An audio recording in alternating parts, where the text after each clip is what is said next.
Innal hamdalillah nahmadu wa nasta'inuhu wa nastaghfiruh wa na'udzu billahi min syururi anfusina wa min sayyiati a'malina man yahdihillahu fala mudilla lahu wa man yudlil fala hadiya lahu. Asyhadu alla ilaha wahdahu la syarika lahu wa asyhadu anna Muhammadan abduhu wa rasuluh. Allahumma sholli wa sallim wa barik ala sayyidina Muhammad wa ala alihi wa sahbihi ajma'in amma ba'du. Faya ibadallah usikum wa iya bitaqullah wa ta'atihi la'allakum turhamun.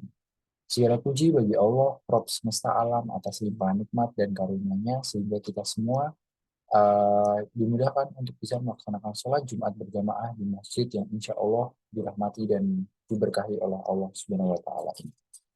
Salawat serta salam semoga tetap tercurahkan kepada junjungan kita, Nabi besar kita, Nabi besar Muhammad Sallallahu Alaihi Wasallam beserta keluarga, sahabat dan siapa saja yang masih istiqomah berjalan di atas ajaran yang beliau ajarkan hingga hari kiamat kelak. Masyiral muslim rahimahumullah. Semua orang pasti pernah bermimpi dan merasakan bagaimana prosesnya. Mimpi adalah pengalaman bawah sadar yang melibatkan penglihatan, pendengaran, pikiran, perasaan, dan juga indera lainnya dalam hidup. Terkait apa yang dilihat dan dirasakan saat bermimpi, setiap orang pasti punya pengalaman yang berbeda-beda. Tapi satu yang pasti, saat bermimpi kita merasakan apa yang kita impikan itu seolah-olah benar dan nyata. Ketika senang, hati kita berbunga-bunga, ceria, senyum, dan bahkan tertawa. Terkadang bahkan perasaan itu masih terbawa meskipun sudah terbangun dari tidur.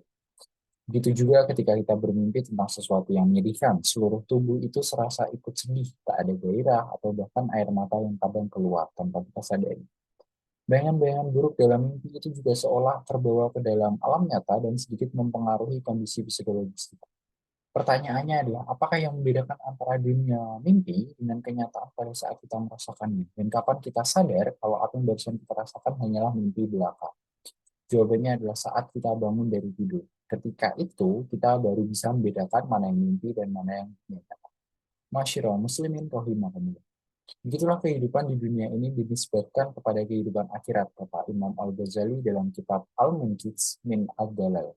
Hidup di dunia diibaratkan seperti orang yang sedang tidur. Semua pernak-pernik kehidupan yang kita rasakan itu ibarat mimpi. Setelah kematian mendatangi, barulah manusia itu sadar bahwa semua yang dijalani ini bukanlah kehidupan dalam artian yang sebenarnya. Seperti uh,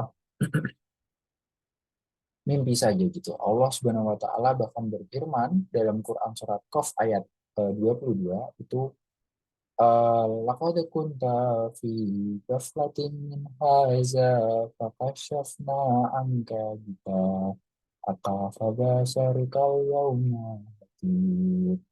Yang artinya maka kami singkapkan daripadamu tutup yang menutupi matamu, maka penglihatanmu pada hari itu amat tajam. Selain itu, Imam Al-Ghazali juga mengutip perkataan dari Ali bin Abi Thalib, Al-Nasu Nizama'atu Indabahu, yang artinya pada hakikatnya manusia itu sedang tertidur dan barulah ketika mati itu barulah ia terbangun. Kata-kata ini sungguh luar biasa dan seharusnya menghentak kesadaran kita semua, sampai-sampai membuat seorang orientalis dari Jerman bernama Annie Mary Schimmeltakjuk. Annie Mary ini adalah salah satu orientalis kenamaan asal Jerman yang memiliki perhatian besar dalam kajian Islam dan juga Sufisme. Ketakjuban ini membuatnya berwasiat agar kata-kata itu dipahat di batu nisannya. Wasiat itu dilaksanakan dan sampai hari ini masih bisa kita lacak buktinya pada pemakaman elit Poppelsdorfer di Friedhof Kota Bonn di Jerman. Masyarakat muslimin rahimahumullah. Meski demikian, bukan berarti dunia yang hari ini kita tinggali itu tidak ada wujudnya hanya dalam khayalan. Yang dimaksud dalam ungkapan Imam Ali bin Abi Thalib ini adalah yang disebutkan itu di atas adalah bahwa kebanyakan manusia itu lengah dan tak sadarkan diri sehingga menduga hiasan dunia itu amat sangat berarti dan dapat diandalkan. Padahal hakikatnya itu tidak demikian. Hal itu baru disadari setelah manusia mati, serupa dengan orang yang bermimpi itu dia menduga bahwa apa yang dia lihat dalam mimpi itu benar-benar terjadi. Tetapi saat terbangun dari tidurnya, dia baru sadar bahwa yang dialami saat tidur itu uh, tidak wujud dalam kenyataan. Gitu. Seorang ketika menyadari akan hal itu, akan baik kehidupannya, karena dia akan mencurahkan seluruh potensi dan perhatiannya untuk menyiapkan bekal di akhirat. berusaha untuk tidak membiarkan setiap aktivitas, bahkan helaan nafas berhembus saja, itu kecuali dalam ridha Allah. Sehingga di kehidupan yang singkat ini bukan sekedar kita numpang lewat aja, atau seperti orang yang tengah bermimpi indah dalam tidurnya, tapi memang ada karya yang bisa terkonversi menjadi pahala saat jasa kita nanti sudah membusuk di liang kubur kelak. Wallahu a'lam bishawab. Barakallahu li wa lakum fil Qur'anil azim. Wa nafa wa nafa'i wa nafani wa iyyakum bima fihi minal ayati wa zikril hakim. Aqulu qawli hadza wa astaghfirullah li wa lakum wa lisairil muslimina min kulli dhanbin fastaghfiruhu innahu huwal ghafurur rahim. Hari ini kita membahas tentang perbandingan antara dunia ini dengan mimpi, sebuah analogi yang diungkapkan oleh Imam Al-Ghazali. Hidup di dunia ini diibaratkan sebuah mimpi, dan saat kematian tiba, manusia baru menyadari bahwa apa yang dialaminya itu bukanlah kehidupan yang sejati. Nah, analogi ini juga menegaskan gitu pentingnya persiapan untuk kehidupan di akhirat. Imam Ali bin Abi Thalib juga bahkan menekankan bahwa manusia itu seolah-olah hanya tertidur di kehidupan ini dan baru terbangun itu setelah nanti sudah meninggal. Ungkapan ini membangkitkan kesadaran bahwa banyak dari kita itu sebenarnya terlena dalam kesibukan dunia yang semata ini, gitu, yang sementara ini. Bahkan seorang orientalis Jerman itu terkesan dengan ungkapan ini hingga membuatnya berwasiat agar kata-kata tersebut diabadikan di batu nisannya. Meskipun dunia ini nyata, tapi seringkali manusia itu lupa akan hakikat sebenarnya dari kita hidup di dunia ini. Oleh karena itu penting bagi kita untuk terus dan tidak terbuai oleh gemerlap dunia semata. Jadi kita juga harus disadarkan. Gitu. Kesadaran ini yang akan membawa kita kepada kebaikan dalam kehidupan dan juga di mana setiap aktivitas itu dilakukan karena ridha Allah.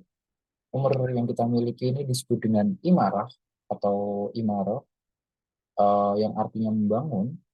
Hidup memiliki makna ketika diisi dengan karya atau kontribusi yang bermanfaat, maka bobot umur itu sejatinya terukur dari sejauh mana kita membangun kebaikan dan juga keberkahan. Jadi bobot dari umur ini tidak hanya didasari pada seberapa lama kita hidup dalam jangkauan waktu, tapi juga bagaimana kita bisa membangun kebaikan dan keberkahan selama kita hidup di kita ini. Nah, pertanyaan kepada diri sendiri itu mungkin tentang manfaat hidup kita yang perlu diajukan agar kita tidak hanya menjadi numpang lewat aja gitu di kehidupan ini. Imam Al-Ghazali juga menegaskan bahwa tanda Allah sedang berpaling dari seorang hamba itu adalah kesibukan dengan hal-hal yang tidak bermanfaat. Oleh karena itu, penting bagi kita untuk mengisi waktu dengan amalan dan kegiatan yang bermanfaat gitu, baik terhadap hak Allah maupun sesama manusia. Waktu yang singkat ini juga harus dimanfaatkan efektif. Ulama menyatakan bahwa kewajiban terhadap Allah dan sesama manusia itu sangat banyak sebenarnya.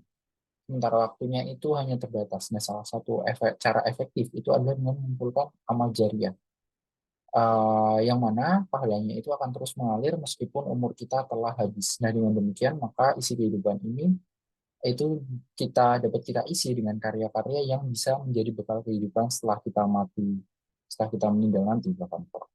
Jangan hanya seperti orang bermimpi yang indah, tapi tanpa meninggalkan jejak yang bermanfaat. Semoga Allah menerima amalan kita dan memberi keberkahan dalam setiap langkah hidup kita. Wallahu alam bisa. Allahumma fir lil muslimina wal muslimat wal mu'minina wal mu'minat ahya minhum wal amwat innaka sami'un qaribun mujibud da'wat. Rabbana la tu'akhidna in nasina aw akhtana. Rabbana wa la tahmil alaina isran kama halam tahu allazina min qabli. Rabbana wa tuhamilna mala toholana tohotalana bihi. Wa'fu anha wa'fir lana warhamha anta maulana fansurna ala qaumin kafirin. Rabbana atina fid dunya hasanah wa fil akhirati hasanah wa qina azabannar. Walhamdulillahirabbil alamin.